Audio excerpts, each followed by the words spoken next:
pessoal, eu sou a professora Juliana Figueiredo, eu tenho os cabelos escuros, curtos, na altura das orelhas, que hoje estão presos. Eu tenho os olhos bem pretinhos, sou morena e tenho um sorriso bem largo. Eu estou vestindo uma camiseta branca e atrás de mim tem uma mesa com algumas plantinhas, livros e objetos decorativos. Gente, vocês lembram da aula um pouco da história carioca com a professora Aline Florido? Ela nos contou a história da etnia Tupinambá e no De Olho na Escrita nós falamos sobre as etnias que vivem na aldeia Maracanã hoje. Mas etnia, professora? Mas o que é isso? Pessoal, etnia se refere a um grupo social em que a identidade é definida por meio do compartilhamento de uma língua, cultura, tradições e territórios.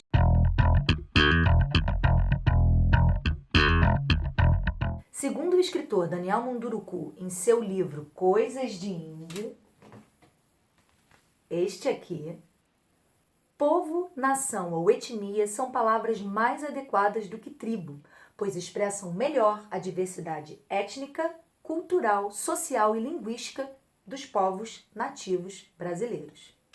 Segundo o autor, não é possível hoje em dia se referir a alguém como índio, mas tratar quem pertence a uma etnia diferente pelo nome de seu povo, como Munduruku, Pataxó, Guajajara, Chavante e tantos outros. Para falar sobre a presença e o legado dos povos originários em nossa cidade, é fundamental destacar a pluralidade de nações indígenas existentes em nosso país. Vocês sabem quantas nações indígenas existem no Brasil? Então, fique ligado. Reparem quantos povos existem em cada estado brasileiro. São cerca de 305 povos distribuídos em todo o país. E vocês acham que esses 305 povos vivem de modo igual? Possuem os mesmos costumes, a mesma língua, a mesma cultura? Impossível, né? Impossível, né? Desses povos, apenas 53 grupos vivem de modo isolado, sem o contato com populações não indígenas. E muitos outros vivem em centros urbanos. E é comum conhecermos indígenas escritores, como Daniel Munduruku, cantores, poetas, professores, médicos. Não é todo indígena que vive na floresta. É preciso ficar ligado para não sair repetindo essa ideia do indígena com seu arco e flecha na mão, vivendo na floresta. Não. Cada etnia possui uma maneira muito particular de viver. Por isso, fiquem ligados, porque quando falamos de alguma nação indígena, precisamos saber de qual nação estamos falando, para não acharmos que indígena é uma cultura só. Fora a história de cada etnia, de cada povo, de onde eles viveram, de onde eles vivem hoje. A gente precisa ficar ligado nessas questões. Por exemplo, aldeia. Vocês sabem o que é uma aldeia? Todo mundo aprende que as populações indígenas moram em aldeias. Mas vocês sabem o que é uma aldeia? Aldeia é um conjunto de casas organizadas de formas variadas, dependendo do grupo indígena. Então, o número de casas por aldeias também varia de povo para povo, assim como o formato das casas. As aldeias podem ter 3 formas. Podem ser circulares, retangulares ou lineares. As circulares, no centro, acontecem as principais cerimônias e atividades da comunidade. A aldeia Bororô, que é um povo do Mato Grosso, é construída de forma circular sobre uma elevação e fica perto do rio e da floresta. As aldeias retangulares são construídas em forma de U, com as casas organizadas em torno de um pátio central. O povo Chavante, o povo Assurini e o povo Suruí organizam suas aldeias dessa forma. Nas aldeias lineares, as casas são organizadas em 2 linhas paralelas. As aldeias Carajá e Munduruku são assim. Percebem como cada grupo é de um jeito? Pessoal, é necessário e urgente sairmos dessa visão de que a cultura indígena é apenas uma, para não corrermos o risco grave de estereotipar o indígena, reduzindo toda essa diversidade étnica que existe entre os povos originários a apenas uma língua ou um único modo de viver. Ao compreendermos que o povo que deu origem à nossa cidade foram os indígenas tupinambás, podemos entender melhor a nossa história e a origem dos nossos costumes.